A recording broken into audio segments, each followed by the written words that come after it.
पश्चिम बंगाल और असम के दौरे के पहले दिन प्रधानमंत्री नरेंद्र मोदी पश्चिम बंगाल के मालदा पहुंचे, जहां प्रदेश की पहली वंदे भारत स्लीपर ट्रेन को हरी झंडी दिखाकर रवाना किया। यह ट्रेन हावड़ा से गुवाहाटी के बीच चलेगी और इसके साथ ही पीएम मोदी ने बंगाल को 4 अमृत भारत एक्सप्रेस ट्रेन की सौगात दी। इस दौरान पीएम मोदी ने कहा कि आज भारतीय रेल आधुनिक होने के साथ साथ आत्मनिर्भर भी हो रही है। रेल इंजन, रेल के डिब्बे, मेट्रो कोच, ये सब भारत की टेक्नोलॉजी की पहचान बन रहे हैं और आज हम अमेरिका और यूरोप से ज्यादा लोकोमोटिव तैयार कर रहे हैं। आज हम दुनिया के कई देशों को पैसेंजर ट्रेन और मेट्रो ट्रेन के कोच एक्सपोर्ट करते हैं और इन सब कारणों से हमारी इकोनॉमी को लाभ मिलता है, हमारे नौजवानों को रोजगार भी मिलता है। स्टेशन पर मैं कुछ यात्रियों से बातचीत कर रहा था। हर कोई कह रहा था कि इस ट्रेन में बैठकर एक उन्हें अद्भुत आनंद हुआ। कभी हम तस्वीरों में, वीडियो में विदेशों की ट्रेनों को देखकर कहा करते थे कि काश ऐसी ट्रेनें भारत में होती।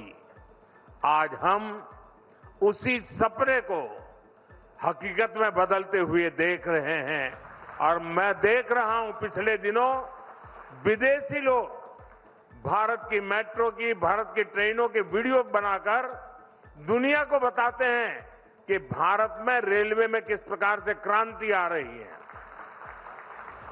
ये Vande Bharat train made in India है। इसे बनाने में हम भारतीयों का पसीना लगा है। देश की ये पहली वंदे भारत स्लीपर ट्रेन मां काली की धरती को मां कामाख्या की भूमि इसको जोड़ रही है। आने वाले समय में पूरे देश में इस आधुनिक ट्रेन का विस्तार होगा। मैं बंगाल को, असम को, पूरे देश को इस आधुनिक स्लीपर ट्रेन के लिए बहुत बहुत बधाई देता हूं। पीएम मोदी ने मालदा में जनसभा को संबोधित करते हुए कहा कि दशकों तक पूर्वी भारत उन लोगों के कब्जे में था जो बांटने वाली राजनीति करते थे। बीजेपी ने इन राज्यों को उनके चंगुल से आजाद कराया। ओडिशा में पहली बार बीजेपी की सरकार बनी। त्रिपुरा और असम ने भी बीजेपी पर भरोसा जताया।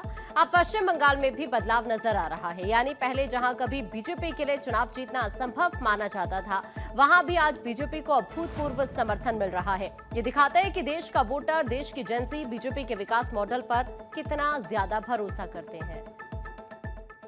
यहां की टीएमसी सरकार बहुत ही निर्दयी है, बहुत ही निर्मम है। केंद्र सरकार गरीबों के लिए जो पैसा भेजती है, उस पैसे को यहां टीएमसी के लोग लूट लेते हैं। टीएमसी के लोग बंगाल के मेरे गरीब भाई बहनों के दुश्मन बने हुए हैं। उन्हें आपकी तकलीफ की कोई चिंता नहीं है। वो तो अपनी तिजोरियां भरने में जुटे हुए हैं। साथियों, पीएम मोदी ने कहा कि आज बंगाल देश का एकमात्र ऐसा राज्य है जहां आयुष्मान भारत योजना लागू नहीं हो पाई। टीएमसी सरकार बंगाल में मेरे भाइयों बहनों को आयुष्मान योजना का फायदा उठाने से रोक रही है। ऐसी सरकार को बंगाल से विदा करना बहुत जरूरी है। पीएम मोदी ने कहा कि घुसपैठियों की वजह से आज बंगाल में कई जगह आबादी का संतुलन भी बिगड़ चुका है और बीजेपी की सरकार बनने पर एक एक घुसपैठियों को चुन चुनकर बाहर भेजेंगे। पश्चिम बंगाल के लोगों का भला तभी होगा। प्रधानमंत्री मोदी ने कहा कि पश्चिम बंगाल में अब रुकावट डालने वाली टीएमसी सरकार नहीं, उन्नयन वाली बीजेपी सरकार होगी। मालदा वो जगह है जहां पर प्राचीन संस्कृति और विरासत की गूंज है। मालदा अपने आप में लोक संगीत और भौतिक चेतना की वजह से जाना जाता है। पीएम मोदी ने कहा कि त्रिपुरा, असम और कुछ दिन पहले बिहार में भी जनता ने बीजेपी को अपना समर्थन दिया था। मां गंगा के आशीर्वाद से अब बंगाल में भी विकास की गंगा बहेगी। बीजेपी ने देश भर में शासन और विकास मॉडल स्थापित किए हैं। काशी के मणिकर्णिका घाट पर चल रहे विकास कार्य और उससे जुड़े हुए विवाद के बीच उत्तर प्रदेश के मुख्यमंत्री योगी आदित्यनाथ काशी पहुंचे, जहां पर प्रेस कॉन्फ्रेंस की। प्रेस कॉन्फ्रेंस के दौरान सीएम योगी ने कहा कि कांग्रेस लगातार भारत की आस्था को अपमानित करती रही।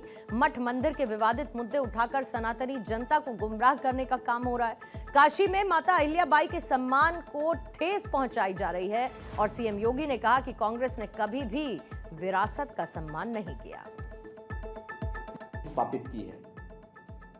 मित्रों, कांग्रेस के द्वारा जो दुष्प्रचार किया जा रहा है वह यही वीडियो बना करके, जो अपने आप में एक अपराध है, गुमराह करने का प्रयास हो रहा है। सनातन धर्मावलंबियों की धार्मिक भावनाओं के साथ खिलवाड़ हो रहा है। काशी में मुख्यमंत्री योगी आदित्यनाथ कांग्रेस पर बड़ा हमला बोलते हैं और कहते हैं कि अपने समय में कांग्रेस ने कभी भी विकास के काम को आगे नहीं बढ़ाया। आज जब देश और खास तौर से काशी नगरी विकास के पथ पर अग्रसर है तो तमाम तरह के अड़ंगे लगाए जा रहे हैं। सीएम योगी ने यह भी बताया कि काशी विश्वनाथ मंदिर के सौंदर्यीकरण के दौरान भी कुछ ऐसा ही माहौल बनाया गया था। उस वक्त विरोध करने वाले लोग भी कॉरिडोर में जाकर बाबा विश्वनाथ का आशीर्वाद ले रहे हैं।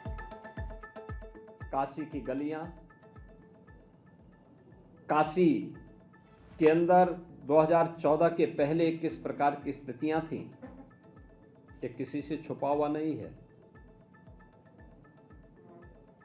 काशी के अंदर एवरेज अगर 2014 के पहले आप देखें, या मैं कहता हूं कि काशी विश्वनाथ धाम बनने के पहले काशी के अंदर एवरेज जो श्रद्धालुओं की संख्या थी वह 5,000 से लेकर के मैक्सिमम 25,000 तक पहुंचती थी। आज उसी काशी में एवरेज जो श्रद्धालुओं की संख्या है वह 1.25 लाख से लेकर के 1.5 लाख है प्रतिदिन की। और पीक सीजन में यानी सावन के मास में, शिवरात्रि के आयोजन के अवसर पर और अन्य आयोजनों में यह संख्या 6 लाख से लेकर के 10 लाख तक पहुंचती है। सीएम योगी ने कहा कि काशी विश्वनाथ कॉरिडोर के निर्माण से पर्यटन और रोजगार को बढ़ावा मिला और इस बात को हर देशवासी समझ रहा है। सिर्फ कांग्रेस के लोग इसे नहीं मान पा रहे, इसे समझ नहीं पा रहे। सीएम योगी आदित्यनाथ ने साथ ही कहा कि काशी अविनाशी है। काशी को लेकर हर भारतवासी अपार श्रद्धा का भाव रखता है, लेकिन स्वतंत्र भारत में काशी को जो सम्मान मिलना चाहिए था वो मिला ही नहीं। यह हमारा सौभाग्य है कि काशी का प्रतिनिधित्व देश की संसद में प्रधानमंत्री मोदी करते हैं और पीएम मोदी के विजन के मुताबिक विकास कार्य हो रहे हैं। सीएम योगी ने बताया कि पिछले 11.5 साल के अंदर काशी ने एक बार फिर से आध्यात्मिक और सांस्कृतिक विरासत को संरक्षित करते हुए उनको प्रमोट भी किया है और काशी विकास के कार्यों के माध्यम से काशी सिर्फ भारत में ही नहीं बल्कि वैश्विक स्तर पर मजबूत पहचान बना रहा है। 55,000 करोड़ से अधिक की परियोजनाएं काशी के लिए स्वीकृत हुई हैं, जिसमें से 36,000 करोड़ रुपए की परियोजनाओं का लोकार्पण हो चुका है। ईरान में जारी सरकार विरोधी प्रदर्शन के बीच भारत सरकार बड़े स्तर पर रेस्क्यू ऑपरेशन चलाकर भारतीय नागरिकों को ईरान से वापस ला रही है। इसी कड़ी में ईरान से भारत लौटे भारतीय नागरिकों ने राहत की सांस ली और ईरान से लौटे भारतीय नागरिकों ने वहां के हालात को लेकर अलग अलग अनुभव साझा किए। ईरान से लौटे हुए लोगों ने बताया कि उनकी फैमिली जियारत के लिए तेहरान गई थी, वहां पर उपद्रव की स्थिति बनी हुई थी। उनके मुताबिक ईरानी नागरिक हंगामा नहीं कर रहे हैं बल्कि बाहरी तत्व माहौल को बिगाड़ रहे हैं। ईरान से लौटे लोगों ने बताया कि सरकार और भारतीय दूतावास ने ईरान में फंसे लोगों की पूरी मदद की, जिसके लिए वो आभारी है। कई जगह बड़े पैमाने पर प्रदर्शन हो रहे हैं, आगजनी की घटनाएं सामने आ रही हैं और गाड़ियों को जलाया जा रहा है। ईरान से लौटे भारतीयों के अनुसार हालात को और ज्यादा खराब करने की कोशिशें की जा रही हैं। इंटरनेट सेवाएं पूरी तरह से बंद है और ISD कॉल भी ठप है। हालांकि ये भी सुनने में आया है कि 2 से 3 दिन में इंटरनेट सेवा यहाँ पर बहाल भी हो सकती है।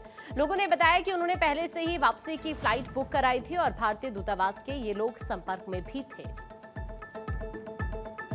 इस बीच ईरान को लेकर अमेरिकी राष्ट्रपति डोनाल्ड ट्रंप के रुख में नरमी के संकेत नजर आए। पहले ईरानी सरकार को कड़ी धमकियां देने वाले ट्रंप ने ईरान के नेतृत्व का धन्यवाद किया। ट्रंप के मुताबिक तेहरान ने राष्ट्रव्यापी कार्रवाई के दौरान हिरासत में लिए गए सैकड़ों प्रदर्शनकारियों की प्रस्तावित फांसी को रद्द कर दिया है। ट्रंप ने अपने ट्रुथ सोशल प्लेटफॉर्म पर लिखा कि ईरानी अधिकारियों ने 800 से ज्यादा तय फांसी की सजाओं को रद्द किया। इसके लिए ट्रंप ने ईरान के नेतृत्व के प्रति सम्मान जताया, आभार व्यक्त किया। वहीं इस हफ्ते की शुरुआत में ट्रंप ने ईरान पर कार्रवाई की चेतावनी जारी की थी और कहा था कि ईरान प्रदर्शनकारियों की हत्याएं अगर हत्याएं नहीं रुकती है तो अमेरिका कार्रवाई करेगा। लेकिन अब प्रदर्शनकारियों की फांसी की सजा रद्द होने के बाद ट्रंप का रुख बदला हुआ नजर आ रहा है। ईरान पर अमेरिका की संभावित सैन्य कार्रवाई रुकने के पीछे एक अहम वजह खाड़ी देशों का दबाव माना जा रहा है। दरअसल पर्दे के पीछे मिडिल ईस्ट के अमेरिकी सहयोगी देश ईरान अमेरिका के बीच में व्यापक टकराव को रोकने के लिए राजनयिक प्रयास कर रहे हैं। खबर है कि सऊदी अरब और कतर ने अमेरिकी अधिकारियों को चेताया है कि अमेरिका का ईरान पर हमला पूरे मिडिल ईस्ट के लिए गंभीर परिणाम ला सकता है और इसका असर अमेरिका पर भी पड़ेगा। ऐसे में फिलहाल ट्रंप के तेवर नरम, लेकिन बड़ा सवाल ये कि क्या ट्रंप ईरान पर हमले के प्लान में यूटर्न उन्होंने लिया है या फिर कोई और नया प्लान बना रहे हैं। गौरतलब है कि ईरान में आर्थिक संकट के खिलाफ 28 दिसंबर को विरोध प्रदर्शन शुरू हुए थे, जो धीरे धीरे हिंसक होते चले गए। इन प्रदर्शनों में धार्मिक शासन के अंत की मांग उठी। ईरान में हुए इन हिंसक प्रदर्शन में करीब 3000 लोगों की मौत की भी खबर है। अमेरिकी राष्ट्रपति डोनाल्ड ट्रंप ने ग्रीनलैंड को लेकर सख्ती दिखाई। ट्रंप ने संकेत दिए कि जो देश अमेरिका के ग्रीनलैंड पर नियंत्रण की कोशिशों का समर्थन नहीं करेंगे, उन पर टैरिफ लगाकर दबाव बनाया जा सकता है। ट्रंप का यह स्टेटमेंट ऐसे समय में सामने आया है जब अमेरिकी संसद का एक प्रतिनिधिमंडल कोपेनहेगन में और साथ ही डेनमार्क और ग्रीनलैंड के सांसदों से मुलाकात कर दोनों पक्षों के बीच बढ़ते हुए तनाव को कम करने की कोशिश कर रहा है। ट्रंप के स्टेटमेंट के बाद एक बार फिर से डेनमार्क और अमेरिका के बीच तनाव बढ़ चुका है। दरअसल अमेरिकी राष्ट्रपति ट्रंप लगातार ग्रीनलैंड को अमेरिकी नियंत्रण में लेने की बात को दोहराते रहे हैं, जबकि एक क्षेत्र डेनमार्क का स्वशासित हिस्सा है और डेनमार्क नाटो का एक अहम सदस्य भी है। इसके बावजूद ट्रंप अपने रुख पर अड़े हुए हैं। इस हफ्ते की शुरुआत में अमेरिकी राष्ट्रपति ट्रंप ने क्लियरली ये कहा था कि ग्रीनलैंड पर अमेरिका के नियंत्रण से कम कोई भी विकल्प उन्हें स्वीकार नहीं है, जिससे यूरोपीय देशों में चिंता और असहजता बढ़ गई है और नेटो के अंदर भी विवाद बढ़ गया है। व्हाइट हाउस में ग्रामीण स्वास्थ्य देखभाल से जुड़े कार्यक्रम के दौरान ट्रंप ने याद दिला कि किस तरह उन्होंने पहले यूरोपीय सहयोगियों को दवाओं पर टैरिफ लगाने की धमकी दी और इसी कड़ी में उन्होंने कहा कि ग्रीनलैंड के मामले में भी वो ऐसा कर सकते हैं। ट्रंप के मुताबिक अगर कोई देश ग्रीनलैंड को लेकर अमेरिका के साथ सहयोग नहीं करता तो उस पर टैरिफ लगाया जा सकता है, क्योंकि राष्ट्रीय सुरक्षा के लिहाज से अमेरिका को ग्रीनलैंड की जरूरत है। ट्रंप प्रशासन का तर्क है कि आर्कटिक महासागर में रूस और चीन की बढ़ती मौजूदगी अमेरिका के लिए बड़ा खतरा बन सकती है। ऐसे में अमेरिका को हर हालत में ग्रीनलैंड चाहिए। ट्रंप के स्टेटमेंट्स पर अंतर्राष्ट्रीय स्तर पर प्रतिक्रियाएं भी तेज हो गई हैं। डेनमार्क और अन्य नेटो सहयोगियों ने ग्रीनलैंड पर ट्रंप की मांग को खारिज कर दिया, जबकि फ्रांस और जर्मनी जैसे देशों ने वहां पर सुरक्षा मजबूत करने के लिए अपनी सैन्य सेनाएं तैनात की हैं। जबकि रूस ने ग्रीनलैंड को लेकर किसी भी तरह की महत्वाकांक्षा से इनकार करते हुए पश्चिमी देशों पर नियम आधारित अंतर्राष्ट्रीय व्यवस्था को कमजोर करने का आरोप लगाया। तो वहीं डेनमार्क ने ग्रीनलैंड में अपनी सैन्य मौजूदगी बढ़ाने की घोषणा की है। कोपेनहेगन में अमेरिकी प्रतिनिधिमंडल डेनिश नेतृत्व के बीच हुई बैठक को दोनों देशों के 225 वर्षों पुराने भरोसेमंद संबंधों को आगे बढ़ाने की दिशा में अहम बताया गया है। पंजाबी और बॉलीवुड सिंगर बी प्राक को लॉरेंस बिश्नोई गैंग की तरफ से धमकी मिली। लॉरेंस गैंग से जुड़े हुए एक शख्स ने 10 करोड़ रुपए की रंगदारी मांगी। ये धमकी सीधे बी प्राक को नहीं दी गई, बल्कि पंजाबी सिंगर दिलनूर के जरिए दी गई।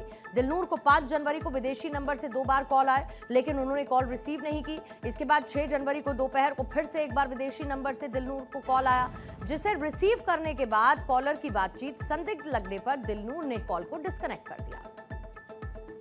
कॉल कट करने के बाद दिलनूर को एक ऑडियो वॉइस मैसेज भेजा गया, जिसमें खुलकर धमकी दी गई। कॉल और मैसेज में धमकी देने वाले शख्स ने अपना नाम आरजू बिश्नोई बताया, जो लॉरेंस बिश्नोई गैंग से जुड़ा हुआ है और फिलहाल विदेश में छिपा हुआ है। ऑडियो में उसने कहा कि वो आरजू बिश्नोई बोल रहा है और बी प्राक तक 10 करोड़ रुपए की मांग पहुंचा दी जाए। साथ ही 1 हफ्ते का समय देते हुए यह भी धमकी दी गई कि बी प्राक चाहे जिस देश में चले जाए, लेकिन अगर आसपास कोई भी मिला तो उसे नुकसान पहुंचाया जाएगा। कॉलर ने इसे फर्जी कॉल ना समझने की चेतावनी देते हुए बी प्राक को मिट्टी में मिला देने की धमकी भी दी।